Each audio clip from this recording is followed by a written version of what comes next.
Hello, happy Monday. Welcome. Thank you for joining us on this edition of News 2. I'm Sandra Gumansing. Topping our newscast, the Senate budget hearings are drawing to a close.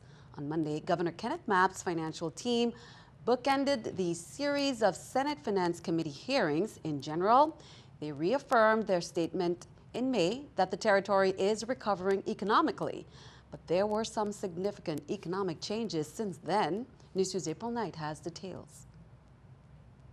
The Virgin Islands economy is slowly getting back on its feet. That's according to the governor's financial team, which came before the Senate Monday, led by OMB Director Nellen Bowery. The slide in the economy that was precipitated by first the recession and then the Hovenza closing, the overall assessment is that the rate of slide is low. Still, a lot has changed since the financial team kicked off the round of budget hearings a few months ago. One of them, Moody's downgrade of the government's matching fund bonds. Significantly changed the assumptions, in particular the interest rate assumption of the government's planned debt restructuring, such that the transaction, as contemplated, has now been deemed to be cost prohibitive. And they say it has a lot to do with the passage of the PROMESA Act that the U.S. Congress passed to save Puerto Rico. If it can be put into place in Puerto Rico, it can obviously be put into place in the U.S. Virgin Islands. That was a significant factor. Lawmakers are not happy learning that $144 million in capital project money is sitting idle, given the roads and infrastructure needing repairs or overhaul across the territory. According to the finance team, they can do better in making sure that money is spent. It probably is not moving as fast as it should, and that's an area, obviously, that we have to address. A few more agencies are slated to come before the Senate Finance Committee. The budget needs to be approved before the fiscal year starts on October 1st. Reporting for News 2, I'm April Knight. The Virgin Islands Republican Party, meanwhile, held a GOP caucus mandated by the Republican National Committee. On Saturday, John Canegata ran unopposed on the ballot and was re-elected. Liliana Belardo de O'Neill was also on the ballot as National Committee woman and won the spot. And finally, Javon Williams won as National Committeeman. These three were the same people elected in the disputed June convention. Various other members were elected to be part of the territorial committee from both districts. In crime reports, police say early this morning they received a call and met with the victim at the hospital about 4:30 a.m. The victim stated that she woke up about 4 a.m. to a man in her residence on top of her. She said he pointed a gun as she screamed. He asked her to shut up and sexually assaulted her. She was treated at the Roy Schneider Hospital for her injuries. Call police at 911, Crime Stoppers, or the Criminal Investigation Bureau at 715-5548 as the investigation continues. Meanwhile, police are investigating a shooting that took place over the weekend. 2 Hispanic males were shot during a baseball game in a state profit. Here's more from the VIPD. Officers arrived on the scene and investigated that 2 Hispanic male were shot. Both victims received injuries from the gunshot wounds. Both victims were transported to the Wangiflui Hospital and remain in stable condition. Police are asking anyone with information regarding to this incident to call the Criminal Investigations Bureau at 340-778-2211. And we will keep you updated. Please call police if you have any information. Last week, the territory was in shock after news broke out of 2 VIPD officers found dead from gunshot wounds. One arrest was made, but the VIPD now says they don't have a suspect yet. News 2's April Knight has that story. The VIPD is backtracking on the apprehension of a suspect in connection to the shooting deaths of 2 VIPD officers late last week. But they're still looking, they're seeking, they're still in the case of investigation. The bodies of officers Lammy, 30 years old, and Kai Javois, 28, were found on Hams Bluff Beach in Fredericksted around 1 p.m. on Thursday. As of Monday, according to police, a search is still underway for a person of interest. arrest. That's in spite of an earlier statement on Friday when police said a suspect was advised of his rights. It was a suspect, a person of interest in relating to the case, but not a suspect. What made it more confusing is a recent circulating report that the suspect was Officer Francis Williams, who was arrested for stalking. But according to VIPD Public Information Officer Glenn Drake, Williams is not a suspect. Drake did confirm the stalking arrest and that Williams was released on a $50,000 bail. You know, he was a person of interest in the case for stalking. The investigators provided that information. That he was arrested for stalking the female officer, which is Leisha Lammy. Williams is said to be an acquaintance of Leisha Lammy, one of the slain police officers, but she did not file a police report for stalking against Williams. Police also did not reveal too many details, including how many times the officers were shot and where on their bodies they were shot. But officials said they're putting all their available resources into the investigation. Reporting for News 2, I'm April Knight. Meanwhile, an arraignment is up next for Williams. We will keep you updated on the VIPD's search for suspects. Senator Novell Francis expressed his sincere condolences to the families of the police officers lost in the tragedy. He also expressed his condolences to the members of the Virgin Islands Police Department on the loss of their fellow officers. He said the events have struck a blow in the heart of the VIPD family and the entire community. What we must remember is that these officers were real people with lives and families. Francis encourages the community to withhold the rush to judgment and allow the police investigation to unfold. He has pledged the full resources of his office to support the Virgin Islands Police Department. Francis, as you may remember, is a former commissioner of the Virgin Islands Police Department. He presently chairs the Committee on Homeland Security, Public Safety and Justice in the 31st Legislature. Turn our attention overseas to the States. A weekend of protests and violence in Milwaukee after an officer-involved shooting. Police say the officer shot and killed a man who was armed. Ann Cabrera reports.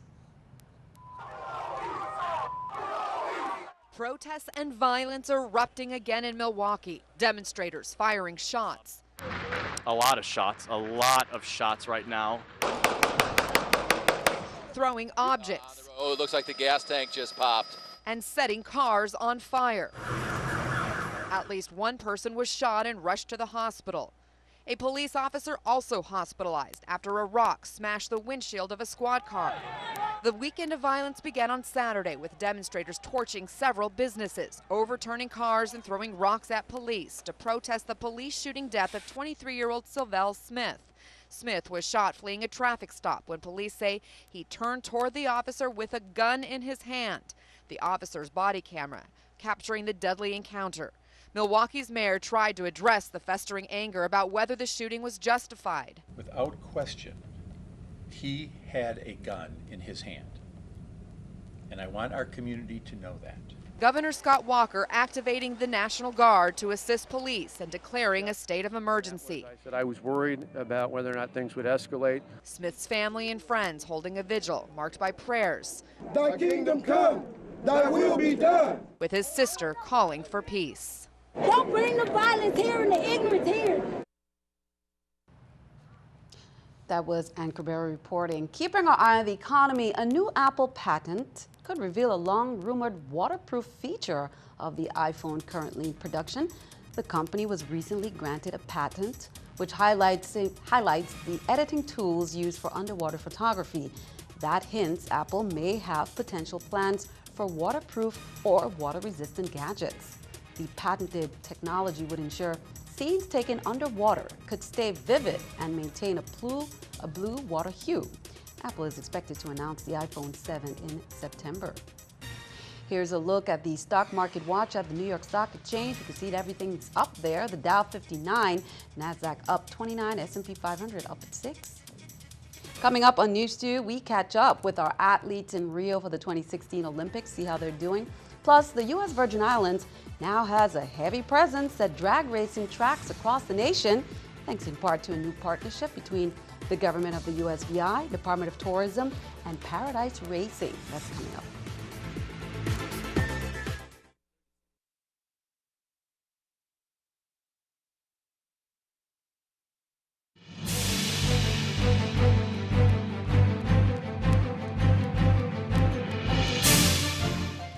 Welcome back. Well, here is an update. Unfortunately, the AC unit at the Department of Health's Charles Howard Complex, St. Croix, was not able to be repaired over the weekend.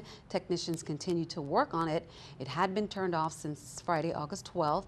After the executive team walked through and addressed employees' concerns, health issues, it was determined that the condition in the complex was not suitable for staff to remain. As a result, Commissioner of Health Michelle Davis suspended services and allowed the staff to leave the premises around 10 a.m. this morning. Services will also be suspended tomorrow, Tuesday, August 16th. All scheduled appointments, however, were seen in the air-conditioned mobile health van. The staff will be using hazmat suits to reduce levels of mold in the building. Currently, dehumidifiers and fans are being used to control the mold condition. Meanwhile, Commissioner Michelle Davis is happy to announce the appointment of Berlina Wallace-Berube as the Director of Mental Health. Ms. Berube holds a master's degree in psychology and a master's degree in education, counseling, and guidance, in addition to being a licensed social work associate who also possesses a consultation and related therapy services license. She is currently the chair-elect of the American Counseling Association North Atlantic Region and the immediate past president of the American Counseling Association of the Virgin Islands. Previously, Mrs. Berube served in various volunteer roles at the VI Department of Health's Division of Mental Health, Alcoholism, and Drug Dependency Services. The U.S. Virgin Islands now has a heavy presence at drag racing tracks across the nation, thanks in part to a new partnership between the government of the USVI, the Department of Tourism, and Paradise Racing. NEWS2's correspondent Natafa Romain was in Laurel, Maryland for this unveiling of the new partnership. Has the story. With movies like The Fast and Furious putting the need for speed in the forefront of popular culture, drag racing is a sport that has a cult-like following. Racers and fans go from state to state to see their favorite dragsters duke it out in 30 seconds or less. And with a growing fan base, Governor Kenneth Mapp and the Department of Tourism see the opportunity to diversify the tourism product of the territory through sports. In diversifying the tourism economy of the Virgin Islands. In the capital budget we sent to the legislature, we have provisions in there for monies to build a National Hot Rod Association, NHRA specification track. With the unique offerings of St. Croix, the governor says there is a potential for big business to come to the island by way of a new sporting facility. But again, given the landmass of St. Croix and its large size and its flat topography, it then lends itself for inexpensive investment in infrastructure to drive an entire group of travelers that we're not thinking about, sports enthusiasts. Governor Mapp says a package is on its way to the USVI legislature, and once approved, a new era of sporting will be ushered into the territory. So I'm getting ready to send to the legislature a proposal that we're working out with a private sector entity to move horse racing in the Caribbean region centered around St. Croix, but including St. Croix and the St. Thomas racing facilities and the horse owners.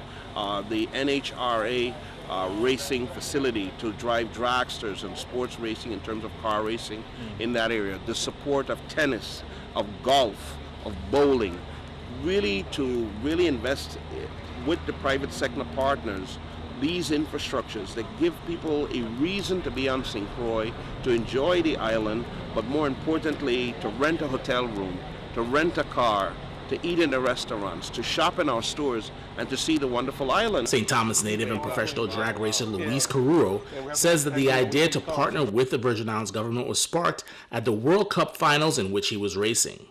A couple of weeks later, I had a phone call, and then within a couple of weeks of that, I was at a meeting with Commissioner Nicholson Doty, and from there, the rest is history.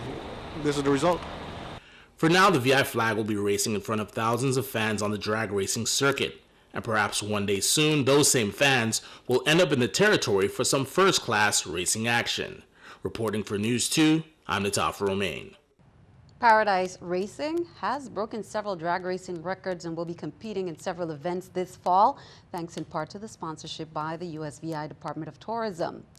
Meanwhile, the Department of Tourism was honored to support two students, Commissioner Beverly Nicholson Doty, from UVI to attend the National Association of Black Journalists and National Association of Hispanic Journalists joint convention in Washington, D.C. Patrice Harris and Natalie Throw-McDonald were able to network, attend a career fair and exhibition, as well as interactive workshops and panel discussion, and also join a select group of invited guests for a sneak peek at the soon-to-be-opened National Museum of African American History and Culture. Professor Alex Randall was very instrumental in the effort, so thanks to him. One highlight of the NABJ-NAHJ experience was the awarding of two $500 scholarships to the students by Amber Sizemore of Speakeasy Media Foundation. Clayton Lawrence's big fight was on Saturday at the Summer Olympics. The St. Thomas super heavyweight fell in his round of 16 boxing match against Tony Yoka of France, the defending world champion, in a unanimous decision. Cy Thompson closed his Olympics on Saturday. His overall finish was 10th best ever in Olympics, sailing for the VI, which has had 26 participants since 1968. He took 19 out of 46 in the laser competition, taking 17th and 16th on the final day. Four-time Olympian for the United States Virgin Islands competed this morning in the 200 meters. Crucian Laverne Jones-Perrette has represented Team ISV in Athens 2004, Beijing 2008, London 2012, and Rio 2016. She had a time of 23:35.7. Now this evening, Eddie Lovett of USVI will close the day with his round one heat in the 110 hurdles at 7:56 p.m. We caught up with Lovett. Hi, Eddie Lovett, 110 hurler for the U.S. Virgin Islands. I'm very excited for competition on Monday night, and I just want to let you guys know back in the Virgin Islands that I'm very thankful for your support. Thank you. We wish them all the best and count on two to keep you updated. Well, it was Residence Hall move-in day, St. Croix on Sunday, and today on St. Thomas UVI campuses. UVI welcomed new and transfer students with a week of orientation activities. Student advisement, registration, getting connected, resource presentations, special dining events, and campus tours are just a few of the activities planned for Orientation Week, the goal of which is to acclimate each new student to college life at UVI. Now, as part of Orientation Week, UVI will hold its third annual New Student Convocation and Buccaneer Welcome Reception. That's from 6 to 8 p.m. on Wednesday, August 17th on the Albert Sheen campus, and from 9:30 to 11:30 a.m. on Thursday, August 18th on the St. Thomas campus. Motivational speaker Keith Brown, named one of top speakers and educational consultants by Inside Publishing, will be there. A welcome and community resource information fair is also scheduled for 9:30 a.m. on Tuesday, August 16th, Sheen campus. Fall semester classes will begin on Monday, August 22nd, both campuses. Be sure to stick around. Your News 2 AccuWeather forecast is coming up next.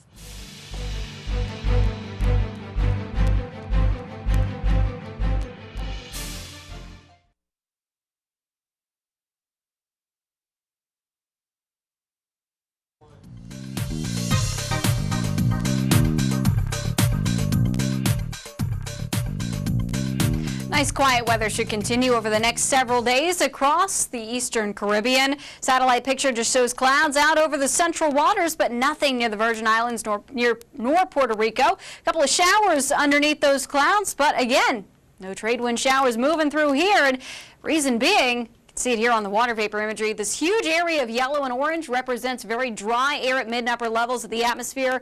It's slowly drifting westward closer to our area, so as long as that dry air is here, the shower chances will be minimized. Tonight, fair bit of cloud cover. Temperatures will end up in the lower 80s at their lowest. We'll climb back into the 90s tomorrow near St. John. There could be a pop-up trade wind shower in places, but there's no big tropical waves heading our way anytime soon. So the next several days should be dominated by sunshine with the chance for a shower or two. That goes for St. Thomas as well, where the high should top out around 90 degrees. Showers would only last about 10 to 15 minutes if they were to move through. Same story here in St. Croix, 90 degrees your high with sunshine and maybe just a passing shower late in the afternoon into the early evening. Waters on the Atlantic side, waves are about 2 to 4 feet. Winds out of the east at about 10 to 15 knots. Those same trade winds blowing on the Caribbean shores with waves about 3 to 5 feet. There could be some occasional waves around 6 or 7 feet with that wave passing well off to the south of our region. Here's a look at the extended forecast. Again, as long as that dry air stays in place, not a lot of chances for widespread heavy rainfall. So just a stray shower here or there. The trade winds are actually going to back off a little bit as that dry air settles in, and that's going to make it feel a little bit more humid without that moving air late in the morning into the early afternoon hours. Temperatures will end up in the lower 80s each of the next couple of nights, so very mild to start the day, nice and seasonably warm during the afternoon. Sandy, back to you. Thank you for that. It is time for our News 2 weather picture there by Alana Aaron, 8 years of age, of Lockhart Elementary School. Beautiful summertime fun picture, we can call that. Hand in hand with true friends. What better way to enjoy summertime and that nice break from school? Thank you, Alana. Have a wonderful week. Send us your News 2 weather picture to News 2 Innovative Business Center, 4611 22 Park Street 300, St. Thomas VI 00802. And that is all for this edition of News 2. We'd like to thank you for joining us for all the latest. I'm Sandra Gamanson. We'll see you next time.